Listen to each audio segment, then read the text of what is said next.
So glazing is one of those things that you can be really creative with, okay? Because you're gonna add color and texture and lots of life into your pots, but you also have to be kind of exacting with it too. And there's definitely some right ways and some wrong ways to do it. So it's very important that you pay very close attention to all of the technical information in this lesson, because if you don't do it correctly, you could have some really devastating effects that come out of the kiln. If you don't do it correctly, you might end up having to remove your piece from the kiln shelf by chiseling it off with a hammer and a chisel. And that is not going to fare very well for your finished piece. Hi. Are you just coming back to school for the first day today? Oh, okay. Thanks.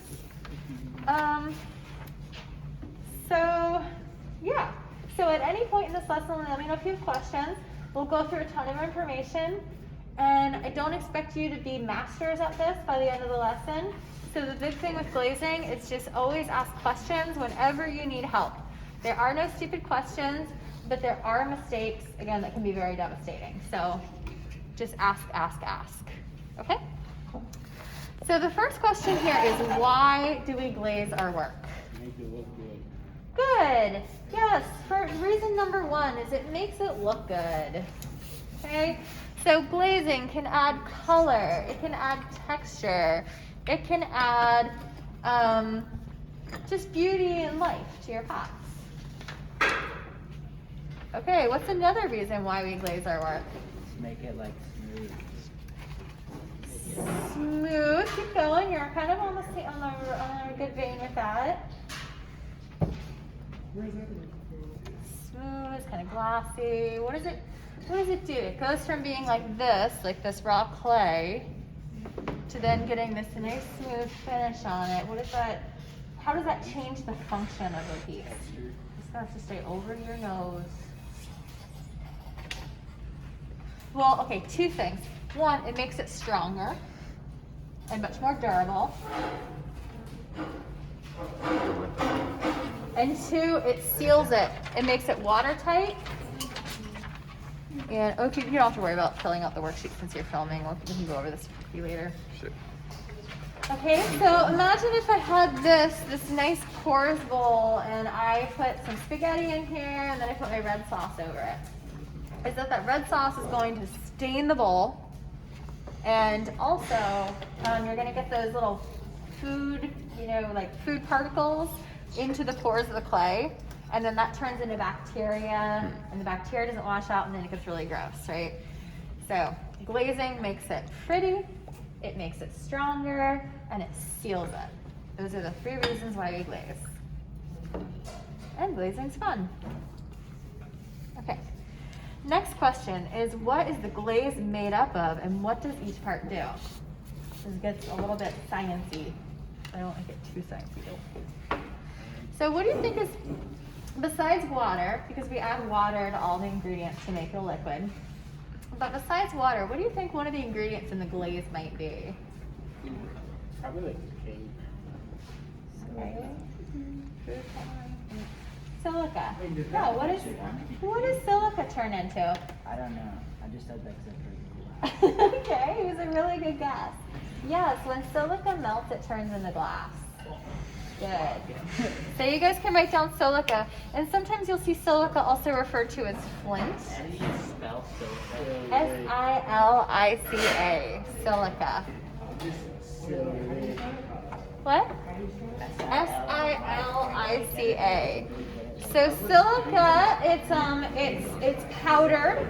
You guys know, like, where is one place where you can find silica naturally? Sand. Yes, sand, exactly. Okay, so you might find like really, really coarse silica in sand, but there's a whole different range of silicas, and like it'll go by different mesh size, so like you can get all different tiny, tiny, tiny little particles of it. Okay, so silica melts into glass at about 3,000 degrees. Our kiln, we fired like the hottest temperature that clay usually gets fired to, which is 2,300 degrees. That's also known as cone 10. And if we only fire to 2,300, but the glass melts at 3,000, we've got a problem, right? Yeah, what happens if you do that? Okay, so any idea, what do we need to add to the glaze to make the silica melt at a lower temperature? Not water. We need to add ingredients that are known as fluxes. F-L-U-X. Flux. And what a flux does, a fluxing material will lower the melting point of whatever other material it's mixed in with. So in glazes, we use fluxes like dolomite, whiting, nepheline cyanide, and even bone ash. Yeah, straight up ash from bone. Bone nails. To help lower the melting point of the silica. Okay. What else okay, so let's looking at this teacup here. So we know that we have the silica. I know they had to add the flux in order to make the silica melt. What other sort of thing you think we might add to the glaze? Borax. Sometimes you do add borax as an ingredient in sometimes some on go. Did you see it in the glaze room? Is that why you're guessing that? No, I don't know. I just thought maybe it was easy. That's interesting. Yeah, because borax is actually boric oxide, which does get added to some things. But So borax. okay, so you're on the right thing. Okay, but in a bigger picture of it, it's like we add colorants. Okay, I know you guys are just looking at stuff and naming random things. Okay. Okay, yes, we add colorants into the glaze. So, red iron oxide is a colorant that turns things. Colorants. Color, like COLORANTS, like color ants. That's messed up, right? Iron oxide turns things what color? Red. Red, yeah, like a rusty red. Cobalt. Good. Copper. Brown. I hear red and I hear green and I hear brown. What color does copper turn in the kiln? Red. Red. Trick question. If it's in an oxidized part of the kiln, it turns green. If it's in a heavily oxygen reduced part of the kiln, it turns red. So think of it this way, the Statue of Liberty, when it was first made out of copper, it was what color? It was copper color. Yeah, copper colored, like orangey, right? Okay, so then it gets exposed to all the sunlight and oxygen and rain. So it goes under a process of oxidation. What color is the Statue of Liberty now? Green. What color is a really old penny? Green, because it's had more oxidation, right? So okay, so that's kind of a trick question. All right, so we add colorants, and those are usually different metals. Okay? An interesting thing about colorants is that sometimes the colorant also acts as a flux. So red iron oxide will make the silica melt at a lower temperature. This ingredient called barium, which gives us this really beautiful turquoise color glaze, is a very strong flux. So it's very, very hard to get a nice turquoise glaze that isn't really runny and really melty and kind of like tricky and problematic. Okay? It's like a little butterfly effect. Every little change that you make makes a big change. Okay. So that would be everything that's like in this one. Now let's look at this less shiny, more opaque. I got garbage. You need to keep the mask over your nose or I'm going to kick you out of this classroom. And then if you keep your mouth shut, it'll stay up. Kills two birds with one stone, doesn't it? Cut. Okay. So, I like you, Justice. You're all right. You're all right. Okay. So this one's really clear and glossy. This one is more opaque. You can't really see through it. Any idea what we've added to this glaze to make it more matte and more opaque and less see-through? It's an ingredient that we're very familiar with in here. Huh? Clay. Clay, yeah, exactly. So, but don't worry about clay. We'll call it alumina. Okay, that's gonna be our technical term we use for it. So, alumina is more of a stabilizing agent. It's an opacifier, not a pacifier, an opacifier. It makes things more opaque. It also helps to give the glaze more structure, and it helps the glaze to really stick and hold and bond onto the piece.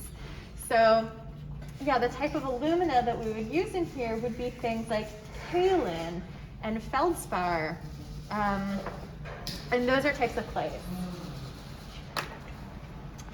So if we have both of these on one, okay, this one has like pretty much no alumina added. It's just silica and flux and colorants to it. And this one has the same thing, silica, flux, colorants, but also clay added. Which one do you think is going to be like more like runny and maybe like run and fuse to the kiln shelf a little bit more? That green. The silica. Yeah, the shinier, clearer one, right? Okay. So this is really important to remember because you guys need to be extra cautious with any of the clear, shiny glazes, and that they'll tend to be runnier and a little bit more problematic. Okay? But the ones that are opaque, they tend to have a little bit more structure. They tend to just hold to your pieces a little bit better. All right? So we make most of our glazes in the studio here, and there's recipes for all of them, right? So if I was gonna look at, let's say this one, Coleman Apple Green, okay? Oh, Custer, that's Custer Feldspar. That's an alumina or a clay. EPK, Edgar Parsons Kaolin, is also an alumina. Whiting is a flux. That's how much you add in grams. Flint is the silica. And red iron oxide, that's our colorant. Okay, so no matter what ingredient I look in this book, it's going to be the same thing. I got Custer Feldspar, my alumina, whitings, my flux, EPK, more alumina, the silica, red iron oxide, and bentonite is also an alumina. Every single thing in here falls under any of those 4 categories. Okay, and you could really nerd out on it. There's people that could like their whole like, PhD in like glaze chemistry. Any questions about that so far? How many of these things will kill you if you get them? That's a good question. You know, we know that the silica is really bad to breathe into the lungs, as we've mentioned a million times already. The fluxes are very, very dangerous, especially things like the nepheline cyanide. You do not want to breathe flux into your lungs. What's lethal? The most lethal? Probably the barium. How The much? strontium carbonate, we don't even use anymore. We substitute barium for it. So most of these are like okay if you touch them with your skin, but like some of them, like if you use the strontium carbonate and it's mixed in with water and you touch it with your skin, it's like really toxic metal that can like cause toxicity and lead to cancer and all sorts of things. So Like how we much don't use strontium anymore. silica would you have to breathe in to like actually have an issue? Like how much would be like you go to the doctor? Would that be like a lot, like more than? It would have to like accrue like over time. Okay. Huh? You would get, from this is the silica, you would get silicosis of the lungs, but you could get other types of health problems from getting too many heavy metals in your system. But I'm not a health expert, so I don't know. The main thing is what I do know though is how we can be safe. So we'll learn that part. Any other questions? Okay, let's move on to how to actually use these glazes. Okay. So, you still doing okay with filming? Yeah. Okay, if you get tired, just pass it on to the next person. So in what stage of clay do you glaze? We know we got this like life cycle of clay, right? We got like wet clay, you throw it on the wheel, it gets leather hard, you trim it, it dries. Good, when it's bisqued, B-I-S-Q-U-E, when it's bisque fired. What does bisque fired mean? Fired once. Good, fired once in the electric kiln. And it has what type of a quality to it? Stuff been Pour it. It's hard and porous. Yeah, you're both right. So it's kind of half fired, so it makes it strong and hard enough that you can pick it up. Like if I were to pick up a greenware piece by the rim, it would just snap. So it's hard and durable enough to glaze, but yet it's underfired enough that it's still porous and it can absorb the glaze. Fired once. Oh, thanks so. So glazes are not just merely painted onto the surface. They actually soak into the clay body a little bit. And when it's fired in the kiln, when it gets to a certain temperature, this gets really nerdy, guys. There's actually mullite crystals that form between the glaze clay interface. It's really cool. Okay. You weld it. I don't think so. All right, so it has to be porous. If I were to overfire in the kiln and it gets fired too hot and the clay particles begin to sinter together, it means it's not going to absorb glaze and you're not going to get that clay glaze interface. So very important. All right, what do you need to do before you glaze your piece? Yeah, if you want to sand it, you can sand it. But let's say like this piece has been sitting for a long time in the studio, which it has. It could get really dusty, because you know how dusty the studio is, right? And if I were to glaze this with a bunch of dust on it, you'd have all these little like pinholes on it from where all your dust particles are. So usually just take a damp sponge, not soaking wet, just damp, and just wipe off any dust off of the pot first. Okay. And definitely, if like anybody had picked up your piece with like clay on their fingers and they got like a big clay fingerprint on there, you definitely need to wipe that off. And then one of the most important things that you're going to learn today is about how you absolutely cannot have any glaze on the bottom of your piece. What happens if you have glaze on the bottom and you put it down? Yes, it fuses permanently. So we're going to make this a lot easier to keep the glaze off the bottoms of the piece by waxing the bottoms of them, right? So like these pieces, this is all waxed on the bottom, so then at the end you go to wipe it off and it wipes right off. There's two ways that you can wax your pieces. One way is that there's a little hot pot over here filled with glaze. Film crew is following me, okay? So it's a shallow layer, and you could just dip the mug right in there, and you've waxed the bottom. Please don't ever crank the heat up on this. If you start to see the wax smoking, that means that you're breathing in more carcinogens, okay? So you could do that. Your other option is that you could use... What if you microwave it and just melt? Yeah, wait, wouldn't it melt in the kiln? Like, wouldn't it just melt off? Yeah. If you take like a blowtorch and just melt it all off, or would that mess it up? Melt it off? The wax off. Not really. It's going to stay in the pores, Oh. but it will completely burn out in the kiln.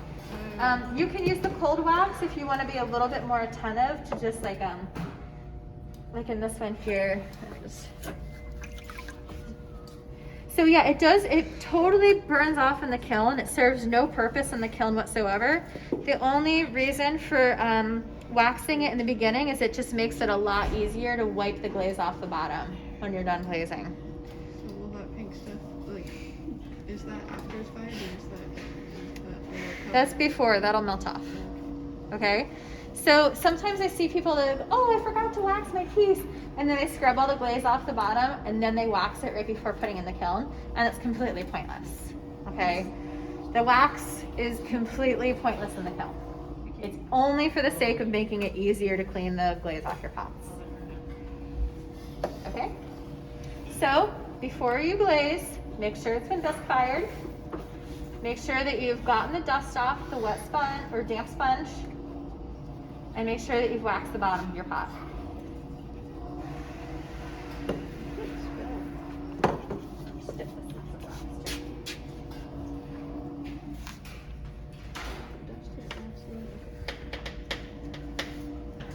Okay. So now it's time to actually glaze. So we have no idea. These glazes are going to look totally different when they're in their liquid form and before they're fired and then after. Okay? The glazes that are on here, this is St. John's Black. Okay? When this red glaze comes out of the kiln, it's going to look like this. Okay? Totally crazy, right? So like you've got to look at the glaze tile to see what it's going to look like.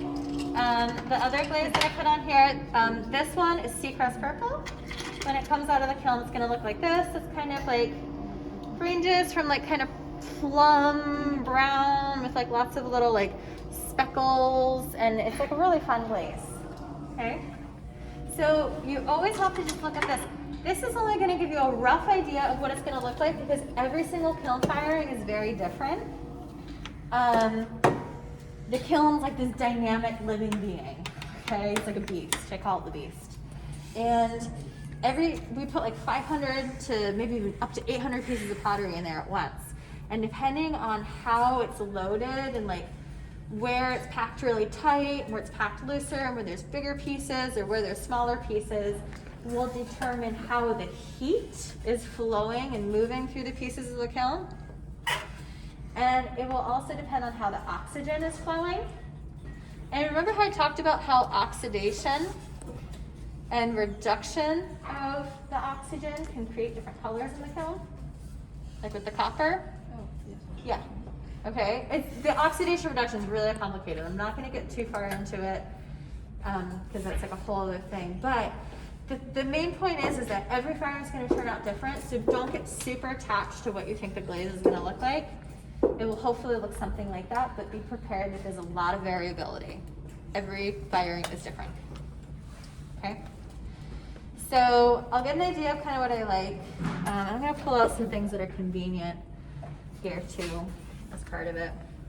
I just did everything in the last one. I'm doing like the same color, so it's a little bit different.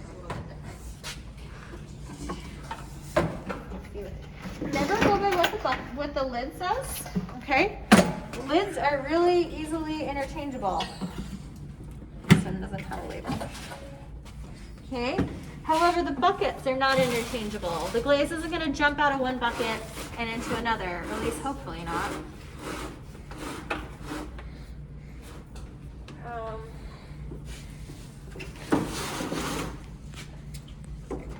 I like this. The Fatty Pappy is a really cool glaze. Look at this. Okay, so notice that right now this has a lid that says raspberry tile on it, and that's a total lie. It's not raspberry tile. If you look on the bucket, it says Ohadi Kaki, and that is this glaze here. When it's fired, if applied properly, it's a really cool, like kind of metallic, rusty red color. It's awesome. All right, so this has been sitting for a while, and I don't know if you guys can see this, but there's about this much water floating on the top. And then there's a bunch of solids all on the bottom because these glazes settle very, very quickly. Okay? The finest of all of the particles in the glaze mixture are your fluxes. What does the flux do? Lowers melting point. Lowers the melting point. So if I didn't mix this thoroughly all the way through and mix that stuff on the very bottom end, what's going to happen to my glaze when it goes through the kiln? Yeah, it won't thoroughly melt. Can you hand me that drill, Jonah? Yeah.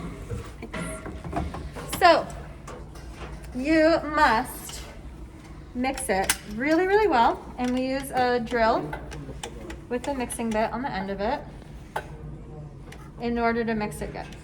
Okay? So you're gonna put this in. You're gonna put it on an angle and you're gonna put it at full speed. And on an angle at full speed, you're gonna get like a cyclone. Look, it's like, okay? If you're not getting a cyclone in there, it means you're not mixing it well enough.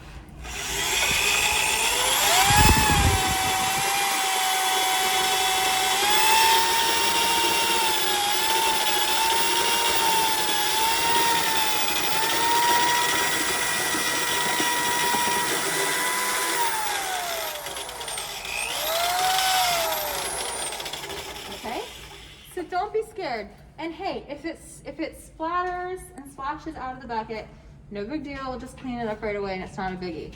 It's a much bigger deal to use a glaze that isn't thoroughly mixed than it is to splash a little bit. So do not be scared. Just use the drill. That's fine.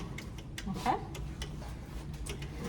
Then I want to just check and make sure that I don't have, this thing keeps falling out. I want to make sure that I don't have any other solids on the bottom. And when I do, I can kind of feel that it's like clumpy on the bottom there. So I'm going to need to mix it some more.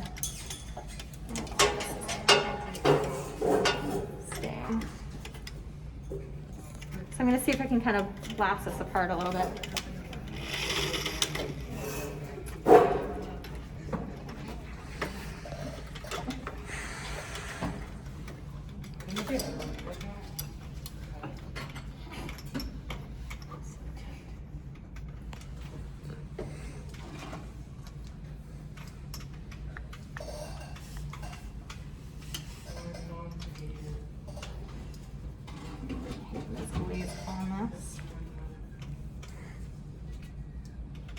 This has gotten really, like it's gotten kind of stripped.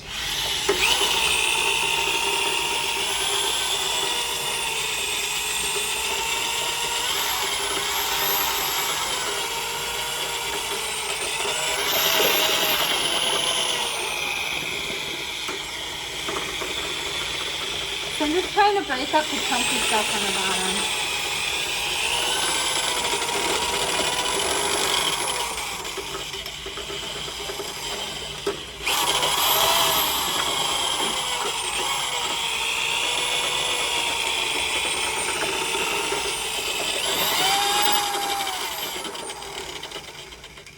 So once in a while you have to do that because you got to break stuff up.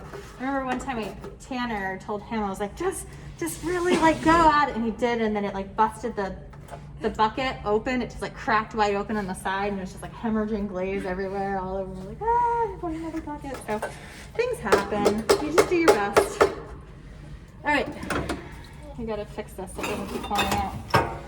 Now that it's thoroughly mixed, we need to check the thickness of the liquid glaze. To do that, I'm gonna dip my finger in there and pull it out, and it should look like it coats my finger like cream, like the kind of cream that you put in your coffee.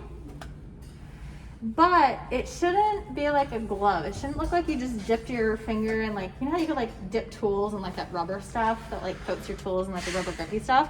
It shouldn't be that thick, okay? It should just be like coffee cream. You should be able to see your nail bed. You should be able to see all the little wrinkles on like the knuckles of your fingers and stuff. We just call that like the mixer drill thing. Sure, the drill. Just call it drill. Okay. So this is the most important, one of the most important things. You guys, if if you're not sure if it's too thick or not, ask me. Okay. Don't assume. Just ask. The glazes do thicken pretty quickly because we leave the lids off the buckets all day, and it's really dry in here and it evaporates off quickly, so just ask. Okay, if you dip your finger in and it's more like you dipped it in heavy whipping cream or rubber tool grip, what would you do to it? Mix it. Water. Add water. First, you can ask me. If it's your first time glazing, just ask me to help. Intermediate and advanced people that have glazed a lot before, they'll add water themselves. Ask me and I'll help you add water to it until it's the right consistency. Okay? What? Okay, so now we're ready to start applying the glaze. I've already waxed the bottom of this. I'm going to use these tools called tongs. Okay? I'm going to hold them with the tongs, don't be scared. I'm just gonna plunge it in and pull it right back out again. Da, da, da. See, I have wax on the bottom, so it resisted. It'll be really easy to clean. Okay, so I'll set that down right there. Okay, I don't want to get the glaze into the water system, so I always just rinse it into your rinse bucket. Okay, cool. So now I can start to do fun things too. Maybe I did that half in the Ohati Khaki red, and then I'll dip the other half in the St. John's black. Oh, you know what the problem is? It's going to be the same color. Let's find something different. Find another glaze for me. What'd you find? What is it? Disgusting, nasty. Yeah, that looks like. Mango Heart is lavender. Oh my god, that would be so ugly with the Ohati Khaki though. Please just do it. Oh, it's gonna look like unicorn bark. That's okay. Alright. Alright, these are just sample things anyways. Here, do you want to use So when this comes out of the kiln looking like unicorn bark, we know who to blame for that. Our color stylist over here. Alright, so I just pulled out the Young Harvest Lavender. It's this one here. It's like a light lavender color that can break to blue. When I say that a glaze breaks, it means that whenever there's texture, the color kind of breaks and you get interesting effects. What do I need to do to this? Mix it. Mix it. Good. I gotta reattach my broken drill piece. Yeah, this is just so stripped. I mean, I'm gonna go to the hardware store after school today and try to get a new one.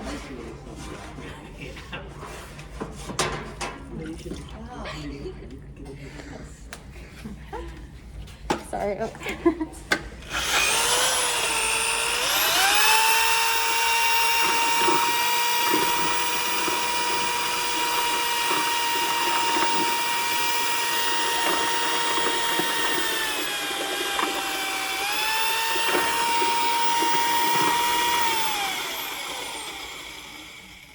All right. Now what do I do? Mix it. You got the cameraman. No. All right, so I'm gonna dip. Perfect. Okay. This is Keith's reminding me I need to go to the store and get my coffee cream after school today too. I had to drink black coffee this morning. Had to. As if daylight savings time wasn't hard enough, I had to drink black coffee. And all right. So that's a good consistency. Now I can. Let's see how this comes Wait, you're out. dipping it over it? What do you mean? I dipped it right over. It's gonna look so beautiful when it comes out. So he says. We'll find out. Oh, usually it doesn't bleed into there. It must have been a little bit wet still. I'm gonna let it totally dry. That's okay. Do you I'm ever not. like do another dip like on the side? Like what if you did like 3? Great question. Okay, so every time that I add glaze to it, it's gonna make it thicker and thicker on the piece, right? So I'm testing the glaze thickness twice. Once is when it's in the liquid form, and the other one is when it's dry and it's on the piece. So this is one of the questions on your worksheet too. To test how thick it is on your piece, you can take your thumbnail or any other fingernail or needle tool, scratch a little line. It should be about as thick as a playing card.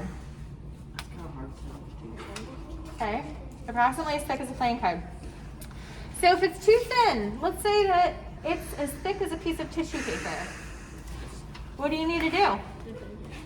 Good, you could dip it again. What if the glaze is really, really thin? Like you already know, like I dipped my finger in this and it's super runny and I just added way too much water to it.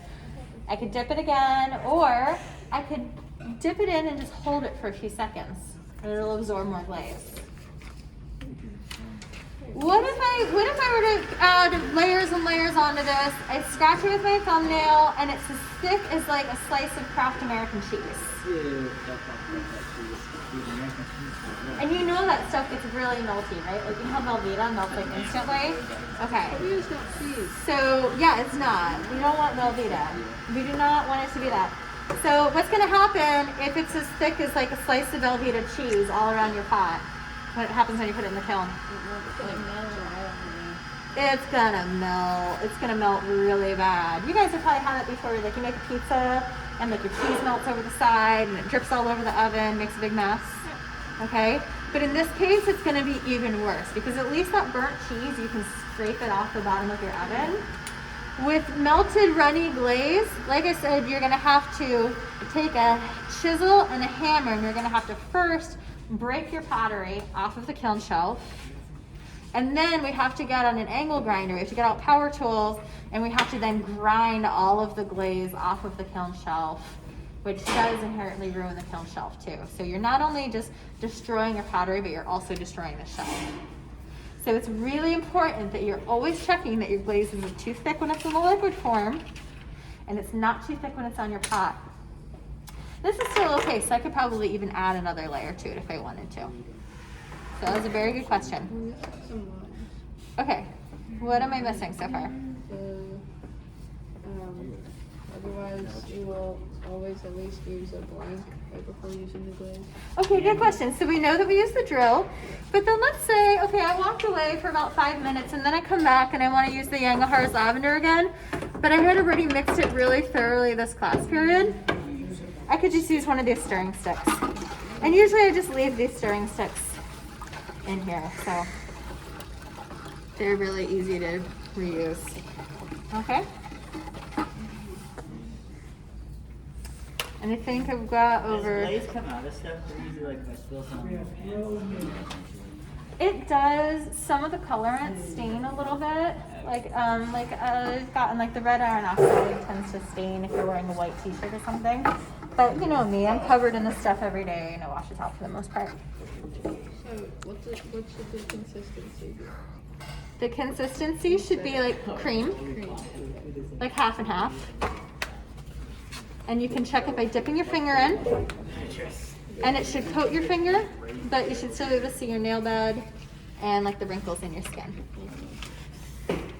Okay, so several ways that you can glaze a piece. The main methods are, we just did dunking. The next way that I'm going to show you is pouring. So let's say I want the inside of this coffee mug to be a different color than the outside of the coffee mug. Okay. Which do you think I want to do first, inside or outside? Outside. No, inside. Inside first. Inside. Why would I want to glaze it inside first? What's your rationale for that? If you get it on. You just pour glaze in. You have to hold the outside. Okay, so I can hold the outside, and then what else were you saying? If it gets on the outside, you just redo it.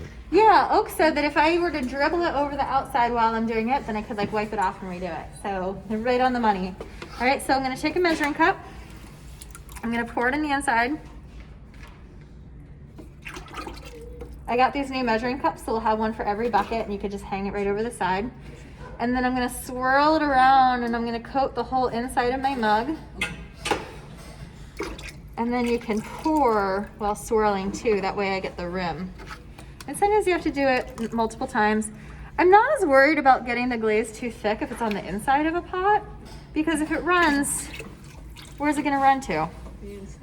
Inside of the pot, no biggie. So you could even, like if you want on the inside of stuff, you can make it like thick and glassy and weird. Okay. So yeah, see how you got little dribbles and stuff?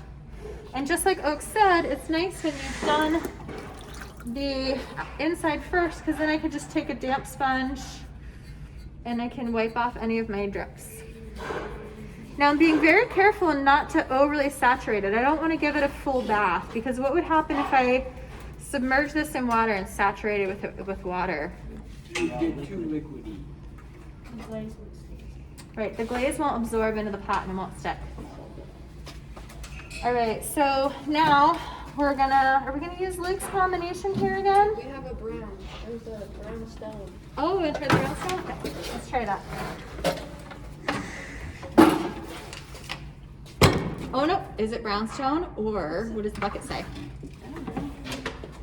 Starbucks coffee. Yellow or yellow? Vinegar yellow. I can't read. Yeah. Okay, so remember, we've always gotta go on what the bucket says. Not based on what the lid says. Also, when it comes to moving buckets of glaze, if you're struggling to move it, it's not really the time to exercise your ego and try to struggle and spill a 5-gallon bucket of glaze all over the ceramic studio. If you're struggling, please just ask for help.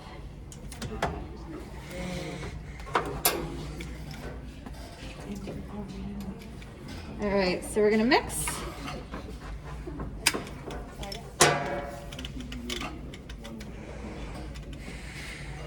Vinegar yellow's a fun glaze. I like this one.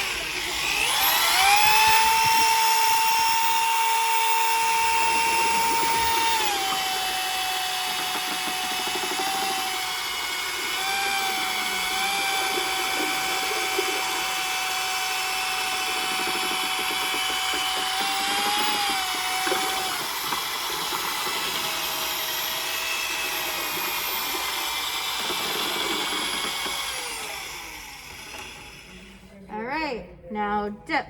Oh, look, this one, it's like the rubber tool grip, right? Okay, it totally coats, and I can't see my nail bed, I can't see my skin underneath or anything, right? You can see my skin? Yeah. Just because it's skin color, no. It's too Just take my word for it, Justice. It's too thick. So then you do like this too. My glaze is too thick. And be like, okay, let's add some water to it. And you don't want to add too much, you know, because we don't want to make the glaze too thin. So I'll add some water. I'll mix it in.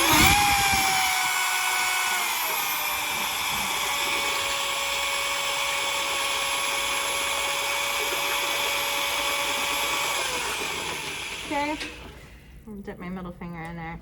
Okay, that's a little bit better. And since this one, I could probably add a little bit more to it, but since it is one of the opaque glazes, it means it has more what added to it? Clay. More clay. Because it has more clay added to it, it makes the glaze more Hard. or stable. Stable is kind of the word I'm looking for. Okay. Stable glaze. All right, so mugs are really easy to be able to just dip the outside in sometimes because you can kind of hold them like this and test your hand strength and submerge it.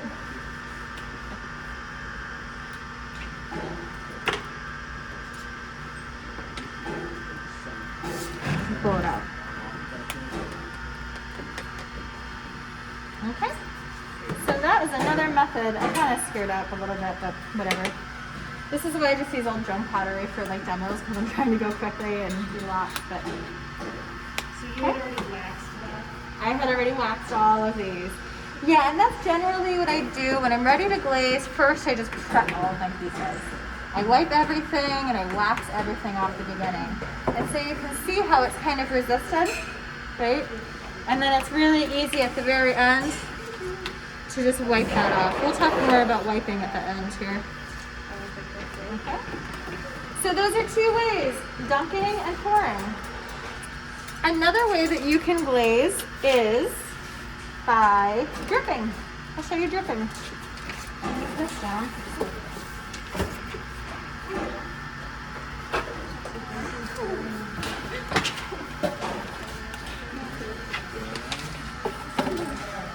Okay, so I got my Ohana khaki again. Remember, I had already mixed this really well with the drill. So now I could just start with the stick. You guys, you always, like even if you just used it a minute ago, you always want to stir it right before you use it because these glazes settle incredibly quickly. Okay, then I can, what's those measuring cups? Okay, there. All right. I'm gonna use the measuring cup to pour a little bit of this in. And I'm gonna add some drippy droppies.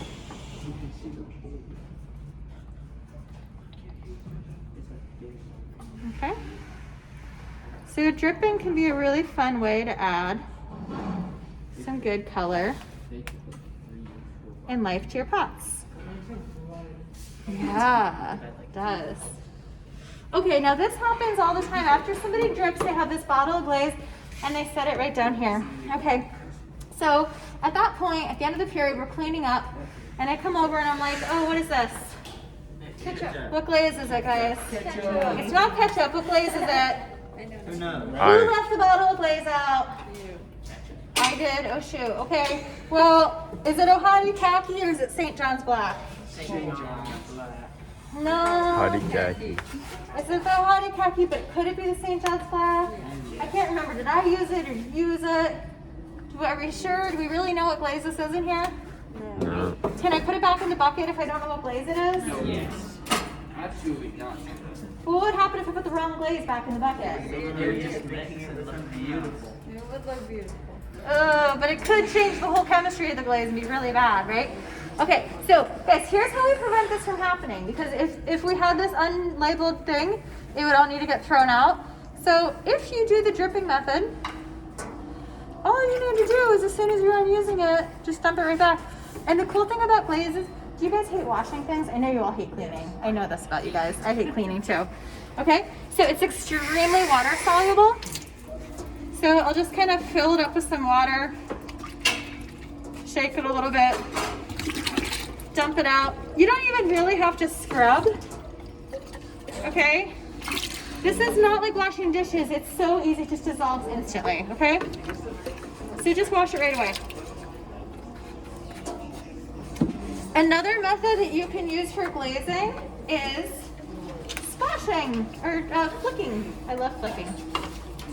Okay, so for flicking, you're gonna want to clear things out of the way and make sure that you're not gonna flick all over things that you shouldn't be flicking on. Okay, and I'm gonna grab a paintbrush. You still doing okay filming? Yeah, your hands aren't getting tired. All right, so I'm gonna just dip a little bit of my paintbrush in the glaze, and I'm just gonna, now it looks like I've splattered blood instead of dripped it, right?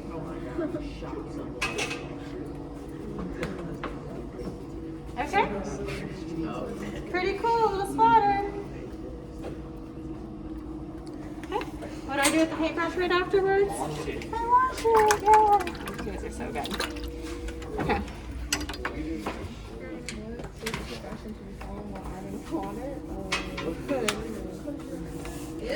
Okay, last way that you can apply glaze is you can brush it on too. So if you're brushing a glaze on, first of all, I don't recommend brushing a glaze on unless if you absolutely have to. You're gonna get a more consistent glazing from dipping or pouring.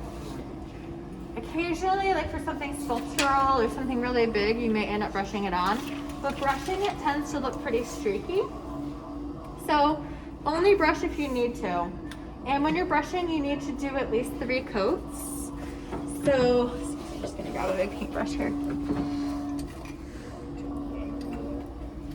I'll usually fill up like a cup with the glaze, and I like to use a banding wheel.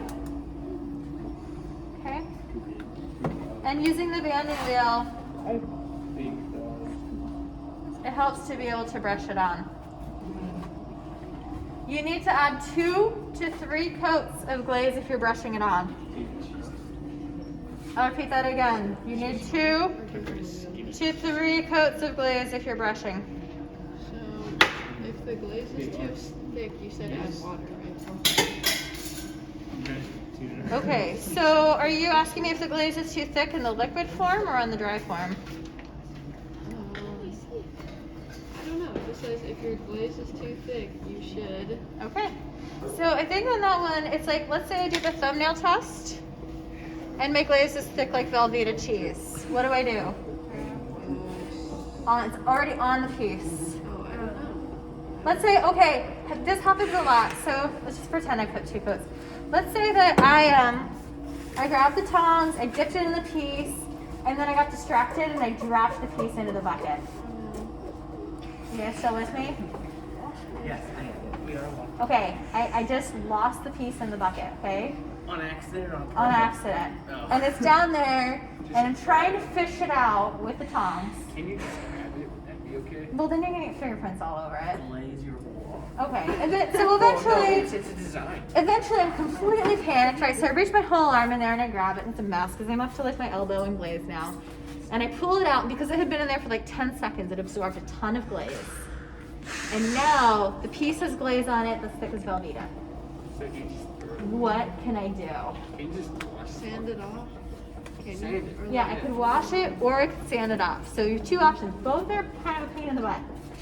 If I wash it off, that means that I need to give it a really good bath in the rinse bucket. And at that point, it's completely saturated with water. So I need to let it dry for 24 hours before I can glaze it again, right? So as soon as it's been saturated, it can't absorb more glaze. So you could wash it off, or you could sand it off. You could even just use a paper towel or a sponge to sand some of it off. But what's the problem with sanding it off? Then you leave weird marks on That can be a problem too. But let's say you were really consistent, you're really gentle and consistent. What's the problem? What's going to be the problem with sanding glaze?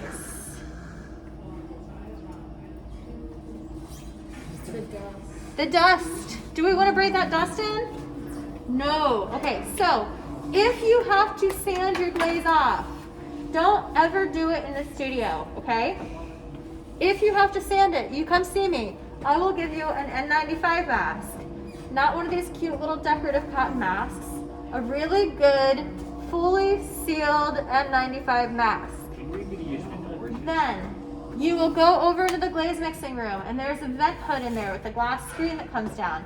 You will flip the switch on the vent hood, wearing your really good mask, and you will hold it under the vent hood, and you can sand it off, and your dust particles will get sucked up into the filter.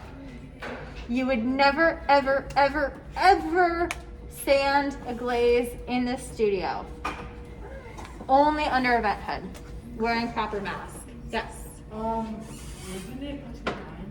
What? Because 210, because it shouldn't be, because that was over 210. It's longer than 1 period. We have a little bit more time still. It's not 1 year. Wait, it's 1240. It's 1243. Okay, that took a bit.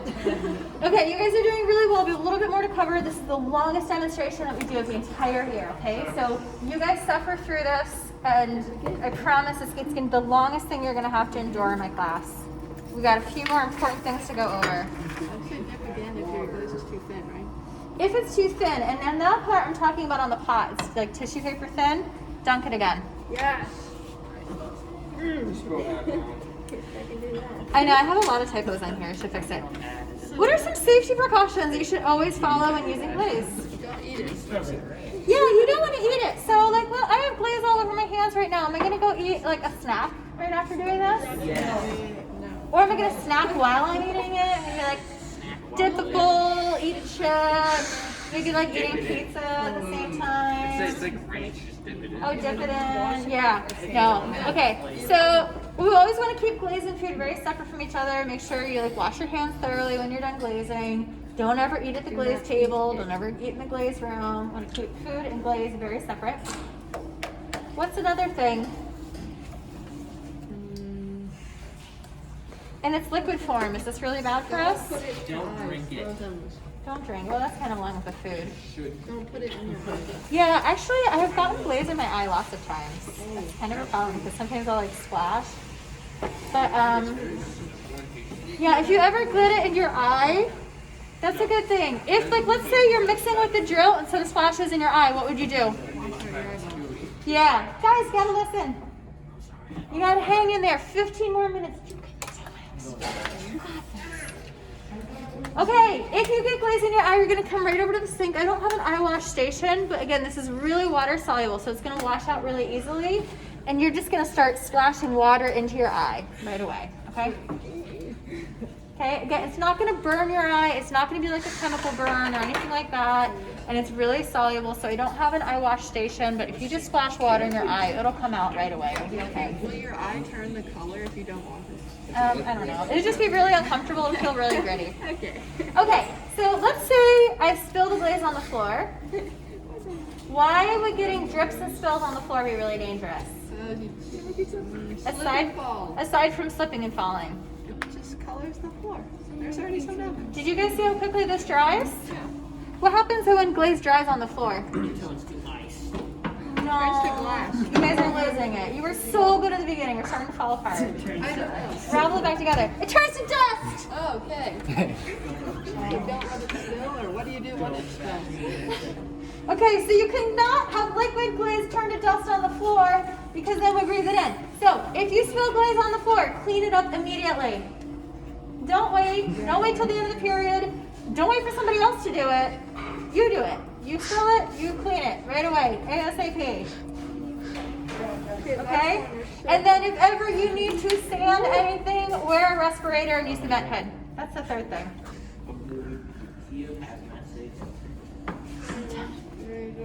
Luckily, we don't need hazmat suits in here. I actually own those.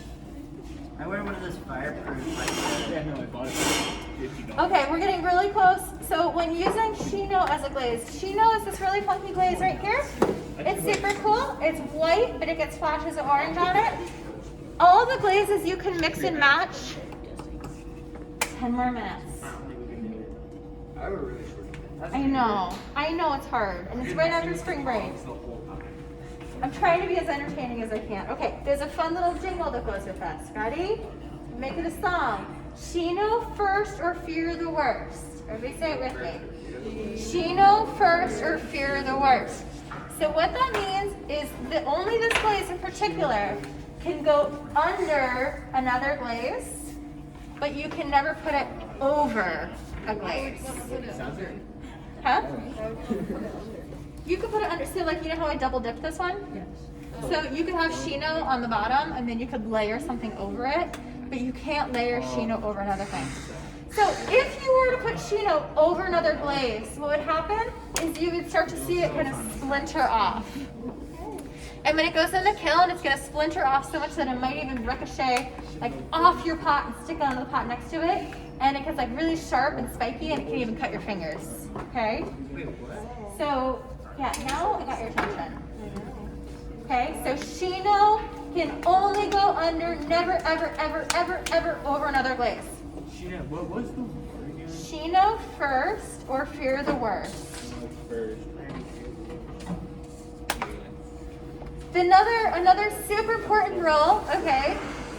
And here, this is one of my favorite jokes I say. So I never wanted to be a preschool teacher because you know how like preschoolers, they can't wipe their own bottoms yet? I could wipe my. You can wipe your own bottom? Good. I could. Thank you, Justice. That's why I teach high school instead. Because when you're in high school, you guys can wipe your own bottoms. Okay? If you can't wipe your own oh, you're saying you can do it in preschool. Okay. Yeah. Well, maybe like when you were 2, you probably did. Because you still need help to My parents. do a thorough job. So, anyways, high schoolers all must wipe their own bottoms. And it's unacceptable to get to high school and not wipe your own bottom. So, that being said, when you're done glazing your piece, see how there's still glaze on the bottom of this? Yeah.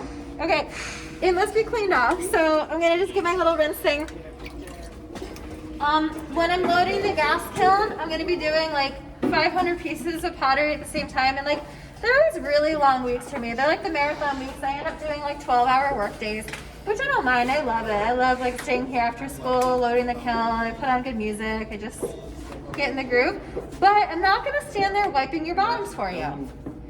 So if you don't wipe your own bottom, first of all, I will send you back to preschool to learn how to wipe your own bottom. Okay?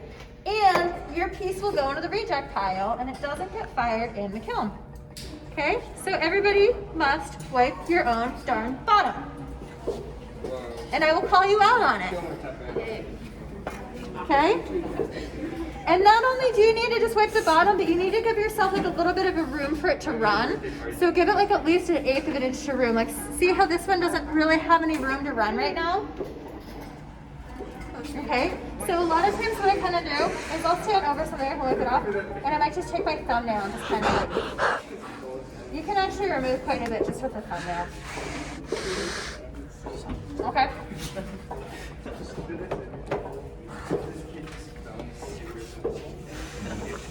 There's so much more, but I know we've had enough. You guys have hung in there as long as you possibly can. And we've gotten all the basic info. So last thing is just, we always make sure we clean up because that's a health and safety thing as well as just like making things nice. Everything gets rinsed into rinse buckets. And then the last thing is that everything gets recorded into a glaze log. Do you want me to guys just show this to you tomorrow? Because like I can tell your attention's shot. Yeah. We'll just start with this tomorrow real quick. Okay, but everything gets recorded into a glaze log. Do you guys have any questions so far? Oh my god, that was painful. Put your names on it. You can just put it over there on the slab roller.